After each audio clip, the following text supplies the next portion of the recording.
All right, let's talk. We're a little ways into the new year. And you know that big burst of new year, new me energy? Yeah, it might be starting to fade a bit. So this is the perfect time for a quick, totally no judgment check-in on those 2026 financial goals. Think of it less like a test and more like hitting the reset button. So let's just dive right in. Okay, first, just look at this number, 43%. So what does that mean? Well, that's how many people, according to research, have already given up on their New Year's resolutions by the end of January. Seriously. So if you're feeling a little off track, you are in very, very good company. And I really want you to let that sink in. Feeling like you're already falling behind? That's not some kind of personal failure. It is a completely normal part of the process. I mean, the start of the year is always kind of chaotic, and, life just has a way of happening, right? And let's get specific about why the first quarter can be such a minefield. First, you've got that post-holiday spending creep. All those credit card bills start to show up. Then, the February motivation dip hits, and that's a real thing. Our brains get tired of new routines. On top of that, nearly half of all Americans now feel like carrying credit card debt is just normal. You throw in a little market volatility just for fun, and boom, it is the perfect storm for feeling totally overwhelmed. So with all that in mind, let's just take a breath and do a quick private assessment. I'm just going to walk you through 5 simple questions. This is just for you to see where you are right now. No judgment, I promise. First question, just take a quick mental snapshot. When you think about your money, your bank accounts, your debts, all of it, is that overall number just a little bit better than it was on New Year's Day? It doesn't need to be a huge leap. We're just looking for any movement in the right direction. Okay, next. Did you actually manage to move any money into a separate savings account? We're talking even $50, maybe $100. The amount isn't the point. We're just looking for that simple action, that little habit of putting something aside. Number 3, let's get real about debt for a second. Grab your latest credit card statement in your mind. Is that balance a little lower than last month, or has it started to creep up again? This is such an important thing to check, especially since so many of us are carrying that debt from one month to the next. Question 4 is all about consistency, not perfection. Did you stick to your plan, whatever that plan is? Maybe it's checking your budget. Maybe it's an auto transfer. Did you do it more often than not? We are absolutely aiming for a passing grade here, not a perfect A+. And the last one is simple. How do you feel? Right now, do you feel more in control of your money than you did a month ago, or do you feel more behind? With 44% of people feeling financially behind this year, your gut feeling here is a really powerful clue about what might need to change.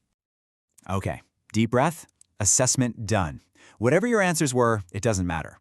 The goal now is to look forward. So let's talk about recalibrating and setting some really realistic, actually achievable goals for the rest of this quarter, so through the end of March. I mean, just look at what's possible here. These are real, solid wins you can absolutely get by the end of March. Could you add maybe $500 to $1,000 to your emergency fund?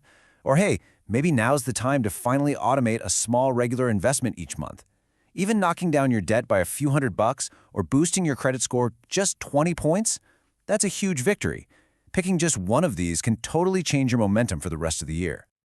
So how do you actually do it? Well, it is definitely not about some massive, stressful life overhaul. The real secret here is making tiny, targeted adjustments that add up to big progress. And this, right here, this is the most important part. Do not let yourself get buried under a long list of financial to-dos. The absolute best way to get back on track is to pick just one thing to focus on. That's it. And just check out the real-world impact of these small actions. If you increase your automatic savings by just $25 a month, that's an extra $75 in your savings this quarter. Or maybe you do a little debt sprint and throw an extra $50 a month at one card. Boom, that's $150 of debt gone. Even just canceling one subscription you forgot about could free up $45. These little moves are the bedrock of real financial change. Okay, so let's just zoom out for a second, because I want to talk about why these small wins are so unbelievably powerful, especially right now. Look at this. A staggering 92% of people have financial goals this year. That means you are part of this huge majority that wants to do better. And saving money? It's the top goal for 77% of them.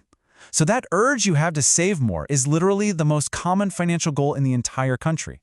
But here's the reality check. This chart shows us a pretty big gap. While 77% of us plan to save, only about 30% can actually cover a $1,000 emergency with cash. Now, this isn't meant to be discouraging at all. It's meant to show you the massive opportunity there is to get ahead. And that is why your small win matters so much.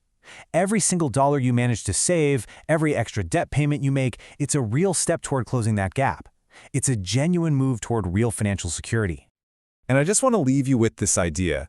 The simple fact that you are here, listening to this, thinking about your finances right now, that already puts you ahead of that 43% we talked about at the beginning.